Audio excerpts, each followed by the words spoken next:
Hello, good afternoon. I'm hoping you can all hear me okay. Welcome to this afternoon's webinar on apprenticeships for your veterinary practice. So we've put a message in the chat there, which hopefully you can all see, which is just to say that there's going to be some Q&A hopefully at the end. So if there's any questions that pop up just whilst we're going through the presentations, by all means, please just put them into the question and answer box, which you should see within your screen.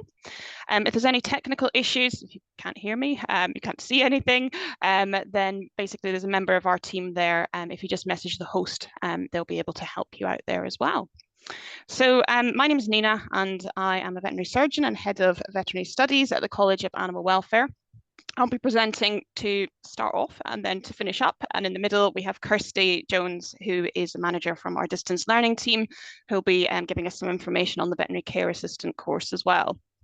Our hope today is basically to provide you with both information and inspiration to take on an apprentice within a veterinary practice. So we hope to give you a lot of information, but by all means, if there's anything, as I say, that pops up whilst we go through, then please do just let me know. Okay, so I think back to basics is first of all looking at what is an apprenticeship.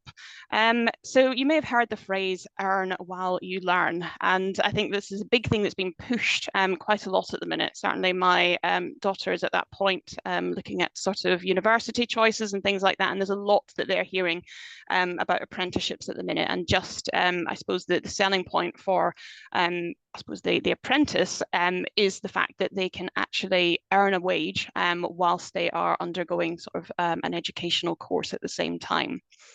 So it is a funded training program where an employer supports an apprentice to gain practical skills, professional knowledge and behaviours while working in a real job. And we'll come on to look at some of the key phrases that are in here as we go through the presentation. But I think it isn't just about getting that qualification, because obviously there are other ways in which people can quite often get the qualifications that come through an apprenticeship. But part of the apprenticeship is looking at the sort of the behaviours and the softer skills perhaps that will be kind of encompassed within that. So looking more at sort of an employability point of view. Apprenticeship programs have been developed by employers. So we always call these trailblazer groups. So when qualifications and new apprenticeships are reviewed or are started up, then they get the employers involved. They get people from sort of the academia from the side of that, but also the employers themselves to say, what do you want out of someone that is going to be working in this role? So certainly, and Kirsty may touch on it from her point of view, but from veterinary nursing, it has been sort of a relatively recent review of the apprenticeship and the standards that are set in that. And we feel that actually it aligns very well to that role in practice.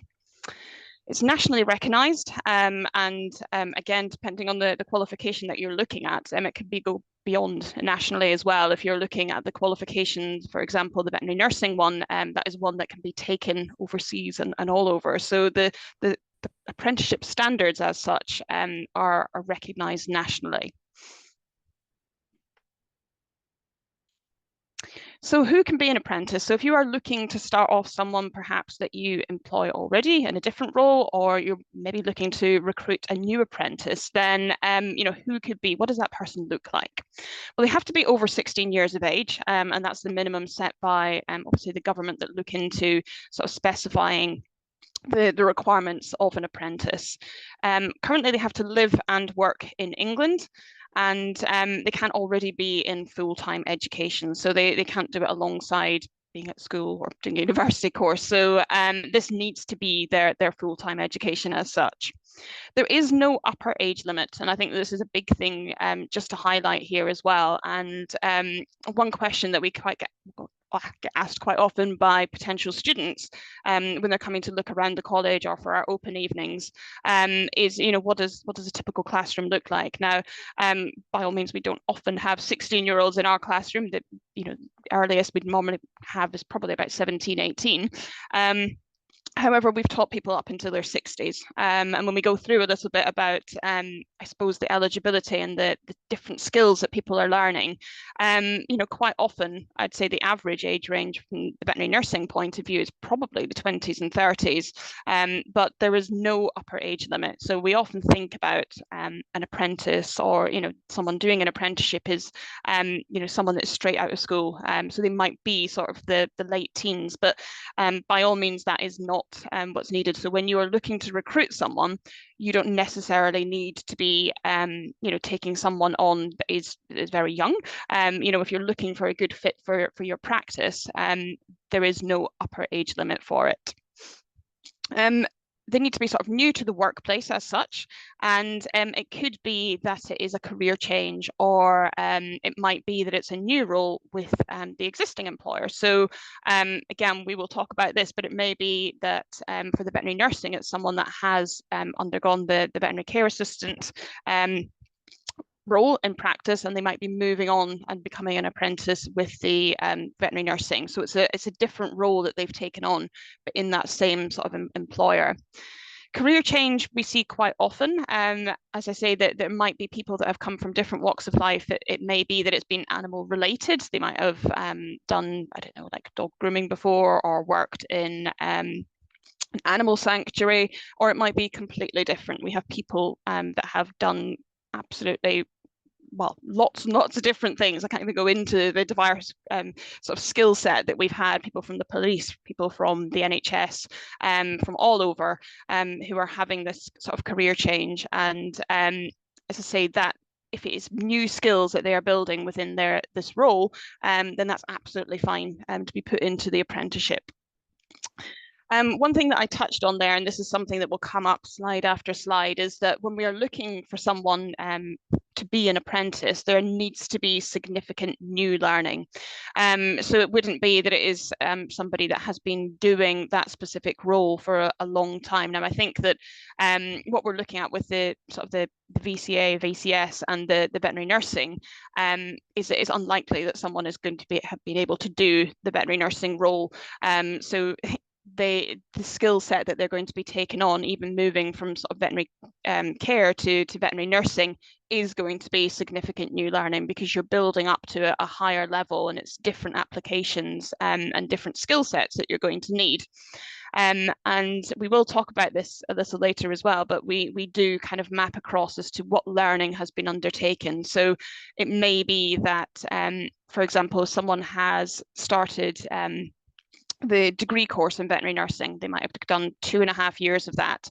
If they then wanted to start the veterinary nursing course as the diploma apprenticeship, it may be that their funding is cut short because the new learning isn't quite there, that there are some of those bits that they have covered before. They might have covered things within their sort of portfolio of skills and their knowledge. They might have covered things like anatomy and physiology. So what we're looking for is that actually the new learning is there, and it may be that the subject that they've done before is similar, but actually it's at a higher level and the skill set is different. So that's just something to consider there. So key facts about apprenticeships. So they can start at level 2 and they can go all the way up to level 7, the degree level. Now, there is some discussion within sort of further education and government at the minute just about this degree level apprenticeships. Now, it's not one that we will touch on today, but again, it has a lot of interest, especially with school leavers and things at the minute, that they can undergo some of these higher level apprenticeships and sort of be involved in doing that job role, getting paid at the same time. So there's a vast range of courses that you can actually look at. If you think about sort of your level 2, which is sort of GCSE type equivalent, your level 3 is your A level sort of level, and then going all the way up to that degree level, then you are able to kind of look at a sort of a scaffolding way of kind of moving someone up within their training and development. Now, the national minimum wage applies for the apprentices. So there are some specifics with this, that it only applies for the first 12 months. As in the national minimum wage. So that's currently about £7.35. It is reviewed each year. And that is kind of the minimum that the apprentices would be paid for that first year. For those that are over 19 years of age, then it will go up based on their age after that. So for example, if you had a 20-year-old, it may be that they, after that first year, will go up to the minimum wage for their age range, which would be, I think it's like £10 an hour for them. One thing to note with this is that, yes, that is the minimum that you'd be able to pay them. However, the vast majority of employers will pay the rate for the role. So again, you'll be looking at the average for sort of a trainee veterinary nurse or a trainee veterinary care assistant, and perhaps that is the wage that they would be getting paid. However, you know, is something to consider as well, that actually the pay rate, that's the minimum that would apply. The subject and the role must match. So they have to be doing the role in practice that you have them kind of learning at college. So again, for veterinary nursing, there's no way they would be able to do that qualification and that apprenticeship without being in that role in practice and being involved in x-raying animals and anesthetics. And yes, you're not going to maybe start them off on that day one, but they will be having to have exposure to this. You can't have someone that is working as a kennel assistant as their day-to-day role and doing the veterinary nursing course, because they're not going to be able to apply that knowledge. So that does need to align. The qualification and the subject that they are doing does need to match what they are doing in terms of their role. They can study either full-time or part-time. It's a question that certainly veterinary nursing wise we get asked quite a lot. One thing that we do need to look at with that is that the duration of the qualification and the apprenticeship may extend if it's being done part-time. So with the veterinary nursing, for example, there's a set number of hours that students need to kind of accrue over their course in order to register at the end of it and to go through sort of the apprenticeship gateway to get that qualification. And that will take them longer, obviously, if they're only working part-time hours. So it's not a no, it's just be aware that you can't do it part-time and expect to finish in 2.5 years, that it will delay the sort of the end date for your qualification. The minimum duration for any apprenticeship generically is 12 months. And as I say, this will extend if studying part-time. And that's not to say that the courses that Kirsty and I, so certainly for veterinary nursing, that doesn't apply for our course. That just means any apprenticeship. So an apprenticeship in general has to be 12 months minimum. And the others specified within the apprenticeship standards as to how long it would be expected for them to take to complete. As employers, then you must allow the apprentice at least 6 hours a week off the job training. So we're not going to have a quiz at the end of it, but this is another phrase, terminology that will creep up a few times. So I expect you to know it by the end of the presentation today. And the off the job training is basically the dedicated learning time that they are getting kind of not part of their role. So it's not doing their day-to-day role. It is something in addition to that where they're getting time to work on their qualification. The vast majority of times that is, again, for veterinary nursing, that's them attending college. So the 6 hours a week that any veterinary nursing student would have to attend college, and those 6 hours marry up quite well just to the off-the-job training. If, for example, there was a study break, so half term, Easter holidays, then obviously they're not coming into college, so they'll have to think of other ways that they get that. But that could be that it's a lunch and learn, or it may be that the employer has someone that is sitting working with them, trying to work through maybe their assignments that they've got coming up, or talking through a new piece of equipment. So we've just bought an endoscope, and you're going to get a session on how that works. So it's new training that's not just them doing their job role. So how are apprenticeships funded? So this is a key point, I think, to look at. And depending who we have within the webinar today, hopefully you'll know where you sit within this. So basically, the apprenticeships will be funded, and you will sit in one of these two points. Either you will be a levy employer or you'll be a non-levy employer. A levy employer is a large employer which has an annual pay bill above 3 million. So again, within veterinary practice, likelihood is if you're in a large corporate, you will be a levy employer. And as part of that, there is a automatic pay into an apprenticeship levy fund. So there is no option, but if you are sitting within a large employer, you're automatically a levy employer, and that money comes out almost like a sort of a payroll tax every month. So the employers have no choice. It gets taken out and it gets put into a pot, and that pot is their levy fund, and that has to be spent on training. So it's there and it's there to use, and it's up to, I suppose, the employers as to how it gets divvied out. And basically, it is something that use it or lose it. I think there's like a 3-year cap on the money that's in there, but if it's not used, it will just go away, and continually that pot will keep getting filled. So it's why we're hoping that quite a lot of employers, if they're not already doing it, will consider looking at this, because that money is there and it's there to use. For the non-levy employers, there's still a lot of incentives, and financially, it does look like a very good option when you look at it like this on paper. So these would be the small employers that obviously aren't fitting into the bracket above. Now, if you're looking to support an apprentice, so you want to take one on, you've decided you've got an opening in your practice, and you're wondering about, well, how do we meet the course fees for this person?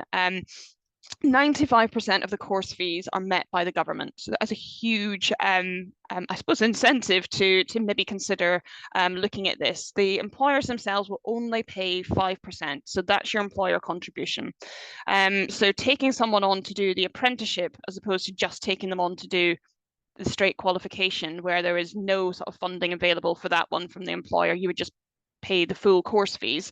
If you decide to take someone on via the apprenticeship route, they'll still get the qualification, and 95% of the fees will be paid by or met by the government. So it is something just to consider, and almost a why wouldn't you? There are some other financial incentives as well. So basically, if you take someone on that is under 19 years of age, then there may be an incentive payment of £1,000. So again, whilst I was saying earlier that there's no age is too late to start an apprenticeship. Obviously, with the government, they are trying to drive that we are encouraging sort of the young members of society to get into employment earlier, and part of that is gearing up with these apprenticeships. So if you have your 16 to 18-year-olds, then if one of those is taken on as an apprentice, then there may be an additional incentive payout for £1,000 if you recruit someone within that bracket. Apprenticeship fees may be fully funded for apprentices under 21 years of age if your business has less than 50 contracted employees. So again, it is looking through that actually, if you are a smaller employer, there are quite a lot of incentives to try and make this financially viable for you as well. And if any of this you're still questioning, well, I don't know how this sits with us, then we have a funding team, and that is their specific responsibility here at the college, and they know all things funding. So they'd be able to talk through each situation with you based on sort of you as an employer, and also if you had an idea of who you might want to be taking on as an apprentice, they would support with that as well. They'd be able to talk through the ins and the outs just of how that all works. So there are key responsibilities. I think as part of this funding that obviously is available, then there are set responsibilities and set things that you as an employer will be signing up for. So with the apprenticeship, then they will be your employee. So as well as being an apprentice and undertaking the course, they will fit within your organisation and be taken on and treated the same in terms of HR-wise as any of your other employees. So it has to be a genuine role that is kind of available and in practice. There has to be a contract of employment in place, and I think that's an important one as well. And certainly, whilst there is sort of a three-way relationship with any apprentice, is that obviously there's the apprentice, there's the employer, and then there's us as the training provider of the college. And we want to make sure that all of that is working smoothly. However, sometimes there are things where actually it's an employment point of view, and we can support with that. But the contract of employment in terms of, sort of holiday allowance and HR, that's all for you to set. So it means that actually you can get someone that is fitting into your organisation and aligned with, I suppose, the values and the systems and policies that you have in place. It wouldn't be something that is abstract to what you're already doing. You have to commit to employment for the full duration of the apprenticeship. So when that contract is issued, it will have to be for the duration of their apprenticeship. So again, for veterinary nursing, that usually is about sort of 2.5, 3 year program. So that contract or that commitment would have to be for that length of time. You would have to pay the apprentice the correct wage. So we've stated earlier that there is a minimum. However, again, employers may find that they're paying based on sort of roles as opposed to sort of minimum wages.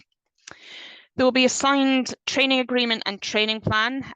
So the training agreement it's like our contract with you. So I was saying earlier about the fact that this is a three-way relationship. So as part of this sort of contract for all of us to be involved in the training of this apprentice, there are certain sort of agreements, and some of those we'll mention today as to just what's getting signed up within that, and the training plan as well. So, how are we going to get this new apprentice from sort of day one through to the full skill set and sort of end of the qualification.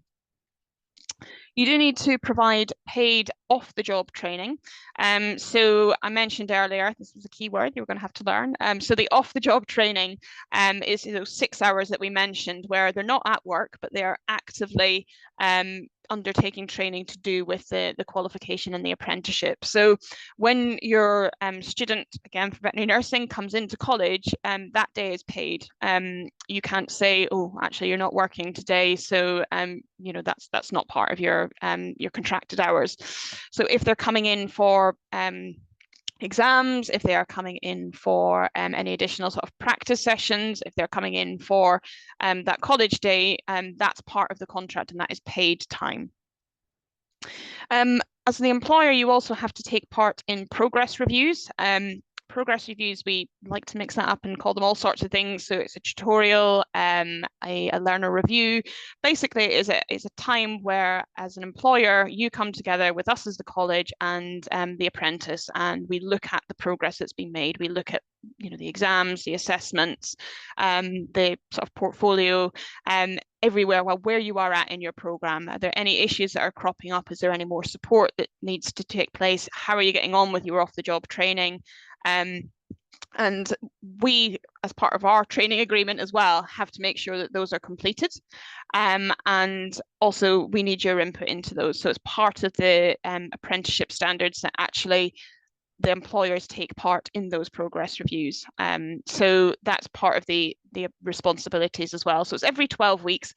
Sometimes we put them sort of more frequently. If there was a learner that maybe was struggling, we feel that maybe 12 weeks is a long time to go, well, actually, you're not meeting any of the targets, you seem to be struggling, see you again in 3 months' time.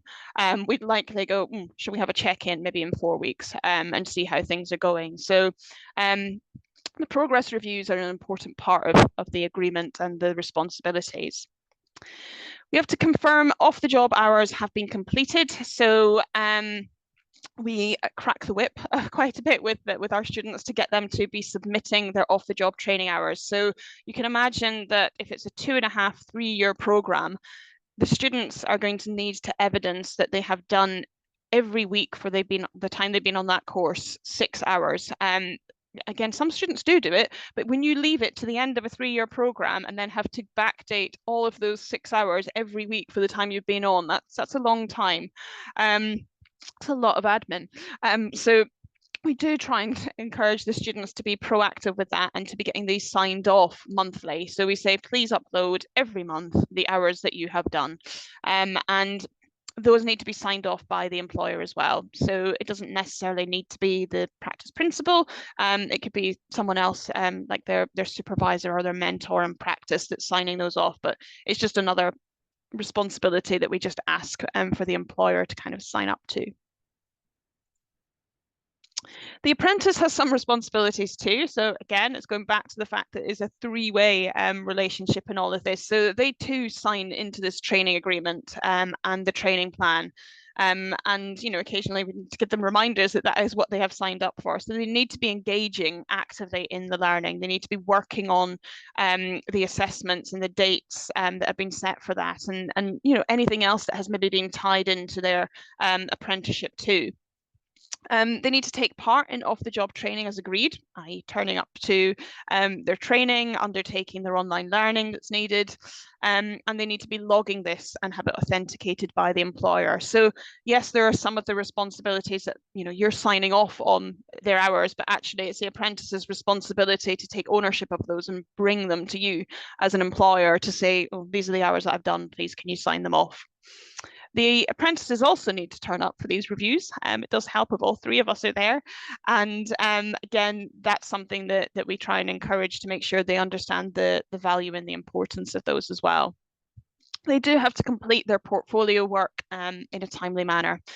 So when we come to talk a little bit later about the veterinary nursing course in particular, there are set dates that they have to be submitting assignments, doing exams, and completing their portfolio for.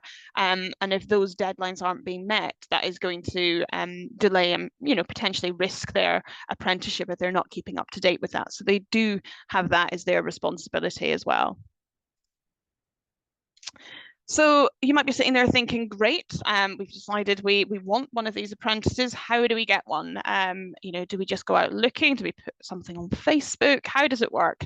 There are various ways in which you can recruit an apprentice. And I think it's important to know that there's a lot of this is free. There's a free recruitment advertising that you can get through the government as part of their sort of apprenticeship drive.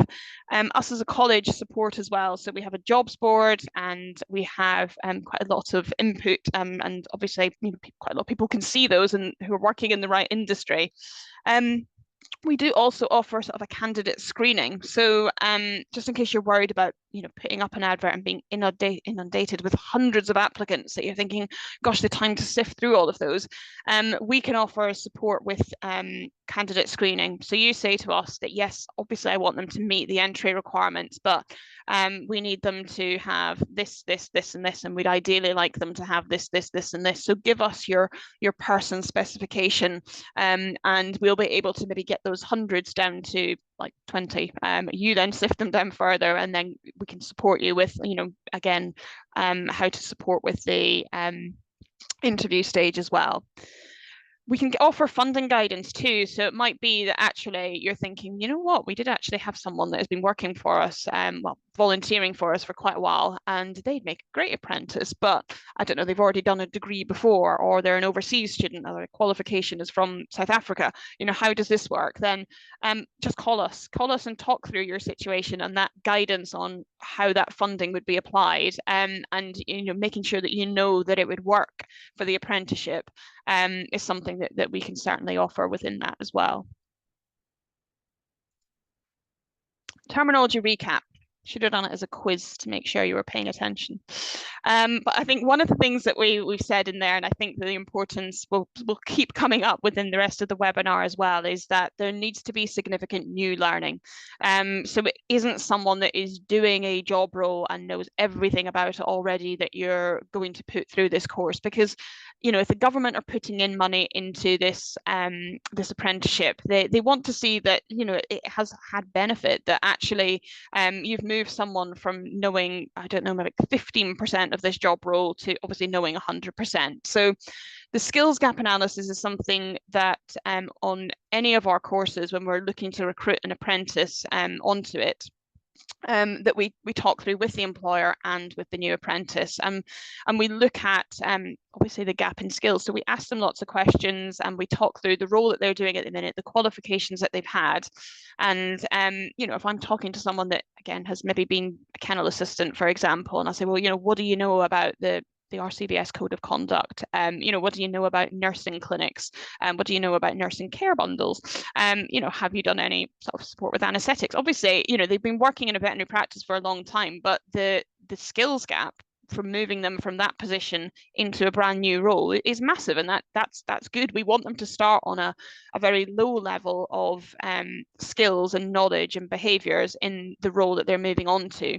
We will find that actually sometimes there will be people that have been in practice for a while. So the gap between someone that has been a veterinary care assistant for maybe 15 years that is moving on to veterinary nursing, it may be that actually, they're starting with like 20% knowledge because they know about the code of conduct, but they just might not know how it applies. And they've seen sort of anesthetics, but they don't know about why the vet uses that particular one or what the side effects of that one might be if they give it with something else. So there is always going to be, or there's hopefully always going to be within a veterinary practice, that gap in training. And we just need to evidence that through our sort of recruitment process as well. The training agreement and the training plan we've spoken about, and that is signed up to by both parties, both the employer and the apprentice. On the job training, again, is what's happening at work. So obviously we need to make sure that the apprentices have training and that they're being told and trained how to do the role that they've been employed in. And then the off the job training, as much as possible, is provided by us in terms of them coming into college or doing the course, but also that there's some aspects of that will fall within the practice as well. So as I say, you might be doing sort of lunch and learns or sort of CPD events that actually that's going to be new learning to the apprentice. Knowledge, skills, and behaviour we can talk about specifically within our own areas as well. But those are key things that are being kind of threaded into the apprenticeship, is that actually, you're going to be learning new things, you're going to be developing new skills, and those behaviours I think are important. That actually that's an aspect that's different to just getting the qualification. If you're doing a course just to get the qualification, it may be that you're not able to then evidence that actually, your punctuality and your teamwork and your resilience is something that has built up over that period of time. But that is something that is going to be driven through the apprenticeship, is that actually the softer skills and the employability aspect is kind of an added bonus. The endpoint assessment is part of the apprenticeship. So our students, when they are on the apprentice, all have to basically be assessed at the end, and that is basically what they need to do to sign off that they've finished both the qualification and the apprenticeship. So it is an independent assessor. We'll talk about it for veterinary nursing, but specifically it's kind of, again, aligned quite nicely with the qualification. So when the students are going through and doing their OSCEs, that is the endpoint assessment as well for the apprentices. Subject areas. So this afternoon's webinar, we are focusing more on the ones that relate to veterinary practice. So we're talking about sort of veterinary nursing and veterinary care. We did a webinar yesterday, which looked more into sort of the other ones that are listed. So your business admin, your customer service, your coaching and mentoring. So there are lots of other ones as well where you might be thinking, actually veterinary nursing, veterinary care assistant is good. It might be that it's not for now. Or it could be that you think, well, this is great. I've just had someone that we've qualified as a veterinary nurse. But maybe you're looking for them to take on clinical coach training. Maybe you're looking for them to take on a head nurse position. And actually, if you're paying money into the levy, why not? Or, again, if you can get the incentive otherwise, why not put them onto sort of specific training? You can put them into a leadership and management course or coaching and mentoring. So there are lots of other ones that actually align quite nicely to working in a veterinary practice. So although our business school kind of is aligned quite nicely with us and people see it as sometimes a bit abstract, there are lots that will tap into all sorts of things that basically align to being within a veterinary practice as well. Kirsty, over to you for a little bit. Thank you, Nina. Good afternoon, everybody. We'll give Nina a bit of a rest now, I think, save her voice for the next bit that she does. So I'm here today to talk to you about the veterinary care level 2 apprenticeship. And I do also deliver on the business school side as well. So I can answer some questions about those qualifications if you've got any of those questions today. So the way that we run the level 2 veterinary care apprenticeship at core is via a distance learning course. So you will have your apprentice who is with you in the workplace full-time or part-time, and they stay with you within their working week. So they don't have a day release out into college at all. It's all wrapped up within the workplace. What they do get is they have an experienced and dedicated individual tutor. So each level 2 apprentice will have one tutor that is allocated to them, who will look after them throughout their journey through their apprenticeship. They will probably conduct their pre-course interview. They will get them started on the course when they start. They will mark their assessments. They'll carry out their reviews, and they'll move them towards their gateway and then endpoint assessment. And that's quite nice because it does build up that kind of strong relationship for these students. As often at level 2, they can be a little bit anxious about coming into studies, and just a little bit unsure of what they're doing and how to study. So this support is provided by Microsoft Teams, and we do this in video calls generally, similar to what we're doing today. Emails, marking of work, reviewing progress, and then providing information and guidance as needed. And it's bespoke to the individual learner and to the individual practice. So learners will need to be employed in a veterinary practice. You don't have to be a training practice. You have to be a veterinary practice, and they have to have a veterinary care assistant role. And this can include things like working on reception 1 or 2 days a week, working in kennels, working in prep, doing some lab, doing bits of everything, a little bit in theatre. And we often find that our level 2 students are very multitaskable around the practice. Sometimes we find that they've been receptionists for a while and then have developed an interest in what goes on out the back, as it were, and they move then into a VCA role. So they might have good client care skills, communication skills. So as Nina said about the skills gap analysis, they may score very highly on that, but actually they will score a little bit or quite a bit lower on the more clinical skills, knowledge and behaviour. All of the learners will need to have a mentor or a training supervisor within the practice, and they need to be RVNs or vets. And this is to provide support with the practical aspects of the course. You don't have to be a registered clinical coach or have any specific qualifications for this. You have to be industry competent effectively. Can I have the next slide, Nina? Thank you. The structure of the course as it stands at the moment, this is all subject to change. You'll be aware that there's been an awful lot of news coming out this week about apprentices. And going back to what Nina said about the Trailblazers group, I'm actually part of one myself for the veterinary care assistant or veterinary care support, and we're currently rewriting that. And it will fit in and be aligned an awful lot better with the VN apprenticeship, and it's being split away from the animal care apprenticeship. So there is a lot of change ahead for later on this year, but please be assured it's very positive change, and it's change that will align it better with these learners' jobs roles in practices. They need to be doing at least 5 to 10 hours of study a week. This is variable. We have learners come into us at the level 2 from all walks of life. We do have them coming in from school at 16. They've been volunteering weekends and evenings at their local practice. They leave school and the practice said, yeah, great, we'll take you on as an apprentice. So they come in, they might not have good study skills, they might not have liked school, they're more vocational and hands-on than they are academic.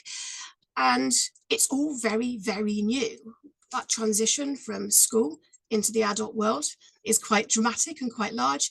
And there's lots of skills and behaviours that they have to learn through that. So they might find that they need to do an awful lot more study of lots of areas to be able to keep up with their studies throughout the week. We also have lots of life changes, people that are coming in for career changes. They've worked in so many different aspects previously. I've had one of those moments that is, right, I need to change. I've always wanted to work with animals. This is what I'm going to do. And they've set up volunteering and work experience in vets, and then find themselves an apprenticeship. And our eldest one, apprentice, was not so long ago. She was in her early 60s. So we take them from 16 to 60s with no issues whatsoever. Each student is trained individually. So about 5 to 10 hours a week that the student needs to do as part of their training. They do need, if they are full-time in the practice with you, they will have 6 hours a week off the job training or dedicated learning time. And the learners do have to document this.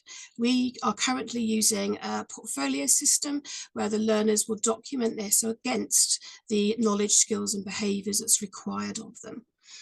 Off-the-job training has to link specifically to their training and their role.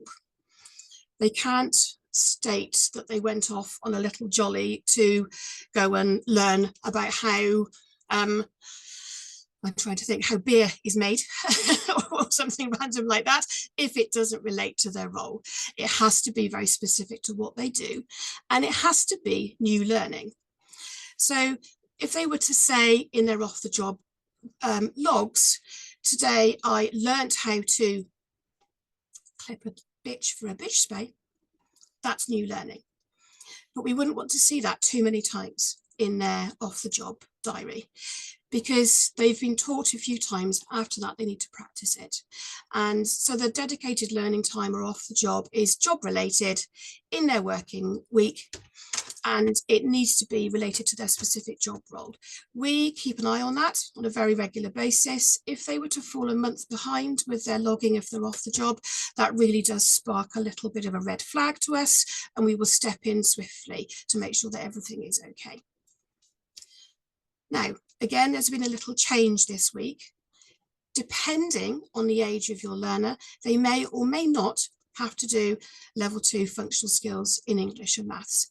It does depend on their previous GCSE results or previous qualifications anywhere. And at the moment, if a learner is over 19, they can kind of opt out of this. However, English and math skills are really, really important, as we know, within any industry, but specifically veterinary industry. And if the level 2 learners are thinking of progressing onto vet nursing, they will need that level 2 qualification to be able to proceed any further. So it's an individual discussion that we will have with you as the employer, depending on your progression plans for this learner, and also taking in mind of the learner's ability at the time. And again, everybody is different, and we'll treat everybody as an individual. Can I have the next slide, please, Nina? Thank you. At the moment, because you may be aware that there is talk of shortening up apprentices. This is a level, sorry, shortening up apprenticeships, not apprentices themselves. Potentially this will be shorter. At the moment, it stands at 12 months and 1 day for portfolio completion. That is a range of practicals that they will carry out in practice, monitored and witnessed by the training supervisor or mentor, and authenticated and witnessed.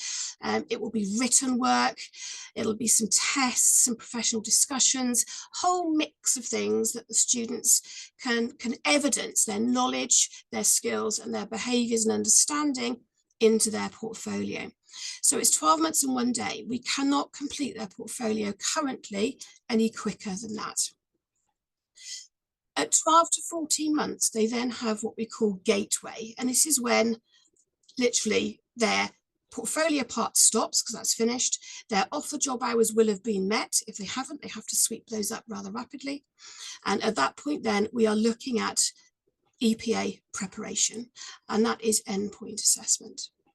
If the learner is deemed ready by you as the employer, us as the training provider, and the learner themselves to be ready, then we will move them very swiftly through this gateway process.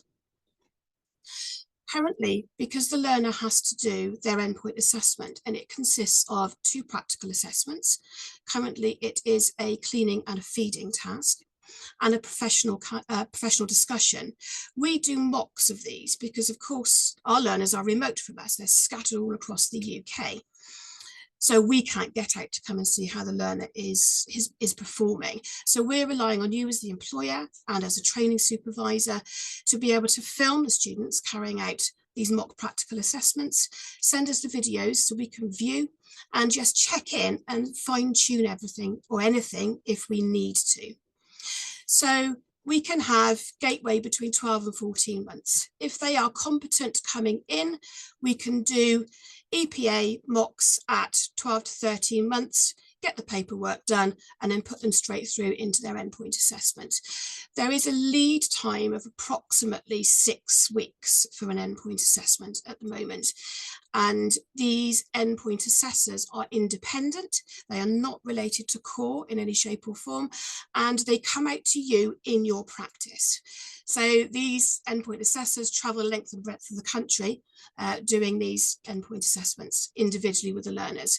So they will generally book in with the practice, with the named person who is on the paperwork, and book in either a morning or an afternoon slot. And the endpoint assessment stands at around 2.5 to 3 hours. So it's the 2 practical assessments with some questions, and then it's a little break, and then it's a professional discussion for about an hour. And that professional discussion is around their portfolio and picking up the knowledge and understanding that they have developed whilst they've been working through their apprenticeship. Maximum course duration is 18 months. That is the maximum that the government will fund this qualification for. If they go past that, potentially there's going to be additional fees that will need to be paid. So I'm not a fees expert in this, okay, so bear with me. So non-levy payers, I believe it's £250. For the levy payers, it's £5,000, but it comes out of your levy pot, and they may well be free for those who are under 21 years of age working in a non-levy organisation with less than 50 employees, as Nina said before. Can I have the next slide, please? At the moment, the Level 2 apprenticeship can be used as entry into vet nurse training. In addition to it, though, the apprenticeship takes care of the science aspect. So if a learner hasn't got their 5 GCSEs, grade C and above, English, maths and science, then the Level 2 apprenticeship will pull in that science aspect of that. And of course, what it does do is give them a phenomenal grounding and base knowledge if they are then wanting to progress on to vet nursing. And I've been involved with Level 2 training for as long as I've been in education now, quite a long time, and you can most definitely see in a classroom which learners have been through Level 2 before they've gone on to Level 3. They have got such a good understanding of patient welfare right from the beginning. I'm sure Nina will agree. So with that Level 2 apprenticeship, they also need to have either Level 2 English and Maths functional skills, or they will need to have English language, GCSE grade C and above, or maths, grade C and above. If you are looking for your learner to move on to Level 3 apprenticeship funding, the Level 2 must be completed and the doors shut on it. They will go through their endpoint assessment. Everything is closed down before you can then start applying for your Level 3 apprenticeship funding. Now, the apprenticeship is deemed complete once they finish their endpoint assessment and receive their grade for that.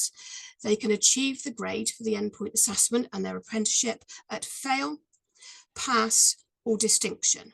That's potentially going to change in the future. There may be another grading in there. If they are to fail, then there is a resit, and this resit is at employer cost, and it is a significant fee for an endpoint assessment resit, as I'm sure you can appreciate, because it's an assessor coming out to the practice. If they get a pass or a distinction, fantastic, then we close the door on that apprenticeship and they have achieved. To note about that, students do get a little hung up on grades, about getting passes or getting distinctions. Apprenticeship learners are working full-time. They've generally got busy lives, they're doing their studying. So actually to be able to achieve a Level 2 apprenticeship is phenomenal for these people. So I think that's me done for the level 2. So I am going to hand back to Nina for the level 3, and I'm more than happy to do any Q&A about the level 2 at the end. Thank you. Thank you. Yeah, so on to veterinary nursing training, and some of this will have been covered quite nicely throughout. So it might be bits that I just touch on and focus on some of the aspects that maybe we've not touched on as much. So with the level 3 apprenticeship, so that is a qualification that the apprentices do alongside their training. So it's the level 3 diploma in veterinary nursing. So in order to do this, they need to be employed by a practice. So slightly different to the veterinary care assistant is that in order to do this, they have to be within either a training practice, so TP, or an ATP, an auxiliary training practice. So we have a few slides at the end about sort of the differences between those and how you can sign up if you're not already one of those. They have to be earning a wage and gaining vital practical skills and experience. The companion animal qualification, which again is our predominantly it's the favourite. It's the one that most of our students will be doing here. Then that covers cats, dogs, rabbits, and guinea pigs. So that's what the students will learn. And that's changed over the years from City and Guilds, who used to do the qualification, RCVS, where horses used to creep in, and sometimes large animals, and sometimes we didn't know if ferrets were in or tortoises were in. And basically, when the trailblazer met, they decided that actually, what are the key bits that we need the students to know about, or the apprentices to know. And so those are the focus for the species that we cover within the qualification. The apprentices study on a day release basis and have access to course materials, again, similar to the veterinary care assistant, through our virtual learning environment. So everything they need and more is online and available to them. So all of our lessons are recorded. All of our material that they have to access for pre-course material or post-course sort of revision exercises and tests, all of our practicals and OSCEs, for example, videos of everything, that's all on there. And that's also accessible by the practice as well. So there are certain areas where the practice can get on and they can see the sort of the timetable and the practical videos as well. There's also free access now to our virtual reality software. So again, that's something that we've got for anatomy and physiology, but also all of the OSCE tasks. I'm careful not to use acronyms, but I'm assuming most people know what the OSCEs are, which are the practical tests that the veterinary nurses do at the end of their training. And the virtual reality headsets, whilst the practice, quite a lot of the students already have them, but they get free access to the software where they can practice over and over again, things like setting up the anaesthetic machine or taking a hip x-ray. Entry requirements, Kirsty has touched on, so they have to have a minimum of 5 GCSEs at grade C, or in new currency, grades 4 to 9. That has to include English language, maths, and a science subject. And obviously there are equivalents as well. So again, we have our whole admissions team there. If you're thinking of someone that is maybe, I don't know, has overseas qualifications or has done a BTEC or an MVQ, you want to know how does this relate, then by all means, please just contact us and we'll be able to see how the equivalents work.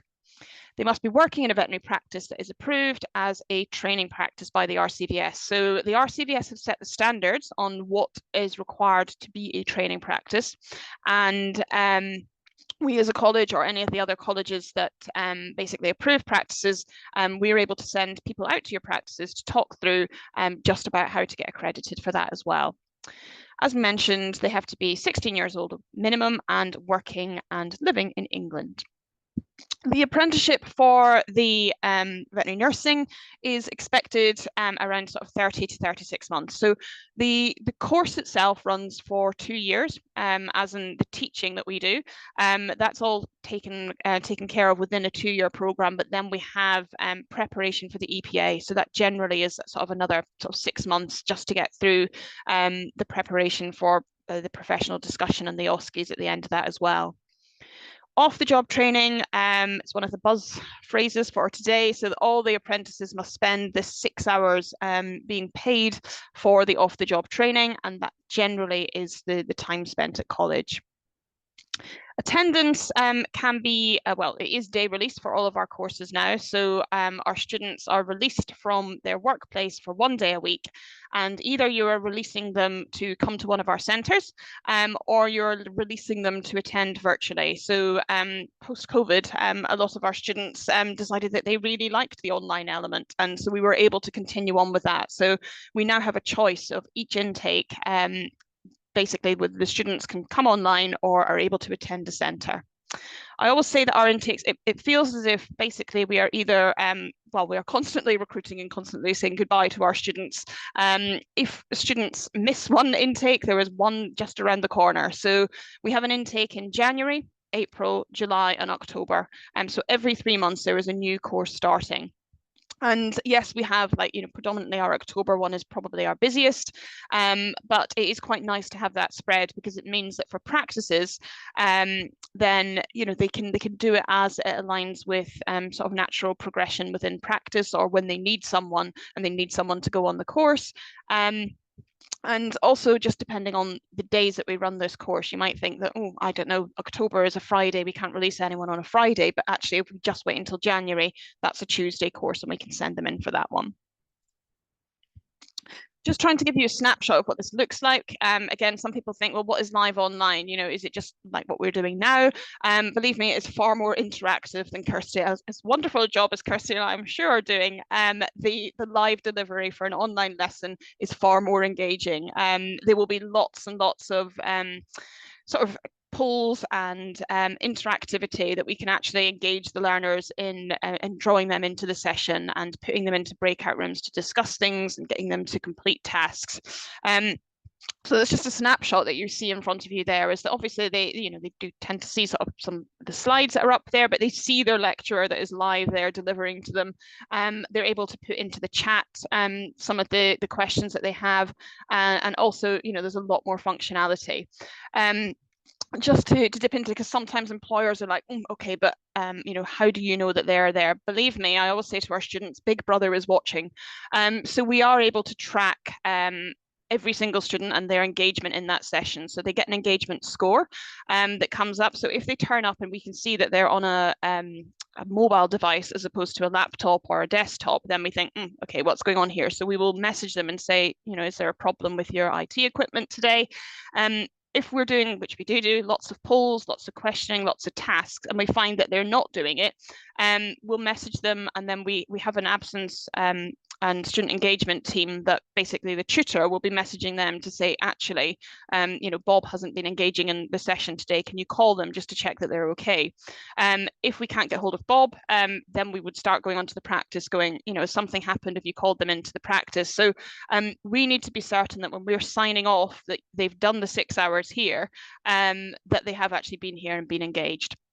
It's a lot easier when they come face-to-face. So obviously the face-to-face is when they are coming into college, and I have a map coming up just in case you don't know where all of our centres are, and there is a live person in front of them teaching them. They sign in every time they come in, they sign out. There's someone on the reception area to see if they've left early, and again, if they're late, if they leave early, we contact the employer because we know that this is a day that they're being paid by you to come in. So we have that agreement that any absences, lateness, punctuality, any issues, that we'll be in contact with you about it. These are all of our centres. So our big ones where a student can attend every week would be Huntingdon in Cambridgeshire, North London, and Leeds. And the other ones that you can see there as well are what's called our satellite centres. So all of the learning each week would normally be virtually, so live online. But when the practical aspect of the task, well, the practical aspect of the course needs to be covered, that's when the students will go to their centre. And there is hopefully you know where you all live, but there is a tool on our website that you can put in your postcode and it will find your nearest call centre. Training practices and what's involved in becoming a training practice. There's lots more information on our website and on the RCVS sort of website as well. So we basically need you to apply to be one, and you will be allocated an internal quality assurer. They'll come out and do an approval visit to the practice just to check that everything is geared up for you to be able to take on someone to do that training. Approvals will then be recommended to the RCVS. So once we've done our visit, we're happy with everything, then we will send that off to the RCVS. And there is the annual fee for that, which is £695. That includes the initial approval visit, annual in-person visit, and monthly updates from the college and your allocated IQA, who will be your kind of go-to for any of the, I suppose, issues or questions that you have. The RCVS set the standard, so they tell us what they want a training practice to be. And again, they've approved certain colleges and institutions to then kind of follow that guidance and approve, or I suppose not approve and help guide practices to be that. So you have to provide a safe and suitable clinical environment. You have to have the right caseload. So that's sometimes why practices are sort of branded as an auxiliary training practice as opposed to a full training practice, is it may be that they just don't see enough cases, or they don't see any exotics whatsoever, or they're a cat-only practice. And so they're like, well, you can do the majority of the training here, but you're going to need to go somewhere else to then get the rest of your training. There's a memorandum of agreement, which is basically an agreement between yourselves as the practice and us at CAW, just to say that you're going to abide by kind of the obligations set within what it takes to be a training practice. The benefits of becoming a training practice is that you can develop your own veterinary nurses. So again, you're going to be able to take someone on as either an apprentice or, there are other routes for sort of, I suppose, supporting students through that as well. But it's a grow your own. It's taking someone that maybe you've had as a work experience person or working on reception to then kind of developing them into a veterinary nurse. It's a very cost-effective recruitment option, and it enhances, I suppose, your own team dynamics. There's progression and growth opportunities within there. There are lots of companies now that will say, here, if you start with us, you're going to be doing the veterinary care assistant course for your first year. When you get through that and you show us that, you've got a good, I suppose, track record within the company, then you can go on to do the veterinary nursing one. So they can see progression and support in there. Obviously, there's improved patient care because the standards with the training practice with the RCVS means that you're working at a level that allows the student to get that best experience, and it's just a great contribution to the profession. Ooh, 1 minute over, sped up at the end there. Fantastic. We've had one question in, Nina. I think we'll both answer it, shall we? What's the shortest time period and longest time period for Gateway? So for the level 2s, it's 12 months and 1 day, straight into Gateway. Longest will be 16 months, because then we need to give lead time for the EPA, and we do need to consider that they might need to resit their EPA, although at level 2 they very, very rarely fail their EPA with us, to be honest. We put such robust procedures in initially to make sure that they're okay. So we can get them through, we could get them through at 14 months, really, from beginning to end, if the student gets on. Yeah, ours have to be done within a year of getting through Gateway, so they then need to get to Gateway and then go through, I suppose, have passed their OSCEs and their PD within a year of that as well. Okay. I think there's another question there for you, Kirsty. Well, I'm passing it to you. For level 2, can I join with passing English at grade 4? Absolutely. What I didn't mention at all, really, which was remiss of me, is that there's no entry requirements for the level 2 apprenticeship at all, or for any of the level 2 courses that we offer around the veterinary care assistant. So you can arrive with us with whatever you like, or have, to be honest. If you are looking specifically at the apprenticeship and you hold higher level qualifications, degree in animal welfare, for example, then we would look at the skills gap analysis with you and just determine where you kind of sit on that, to be able to get how much funding you can get to be able to do your apprenticeship. But if you've got a degree in a completely unrelated subject, then that's absolutely fine, because you can, a lot of it's non-transferable as such, so you can start a level 2 apprenticeship. So you can join with English and maths at level grade 4 or GCSE grades C and above. That's absolutely fine. The other thing to mention as well is that for the level 2, it's not species specific, and we're moving forward that it won't be species specific either. So you can have people working in wildlife, cat only, equine, and it wouldn't really matter from the species perception. They would work with their own species, or what you've got, or what they've got access to within their employment. I think there's one for you now, Nina. What days of the week are the set college days for each intake for January, April, July and October? All on our website. I can't remember offhand. But yeah, it's been posted in there as well. And they do move around. So yeah, we obviously now try and get all of them on the same day, as in, you know, if the Leeds January ones and the Bodmin January ones will all be on the same set day. But they are all listed on our website, which has been pasted in there. Fab.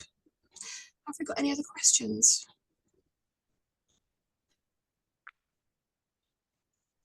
Just sit for a bit, just in case someone's writing. Yeah, I think I have contact details just as the next slide. I'm gonna click on to that one. Whew, didn't want to end the webinar there. Risk. But yeah, Kirsty and I have our contact details just on this slide as well. So if there's anything specifically that we've mentioned today that you just want to follow up with, otherwise then yeah, please contact the college as well. We'll always be able to put you through to the right person if you call directly to our main centre, whether it's a funding question or admissions, or it is something specifically to do with one of the courses. We have a whole team of people that will be able to help you out. Absolutely. Yeah, and if there's no more questions, then thank you so much for your your time this afternoon. I hope it's helped. Thank you, everybody. Have a good afternoon. Thank you.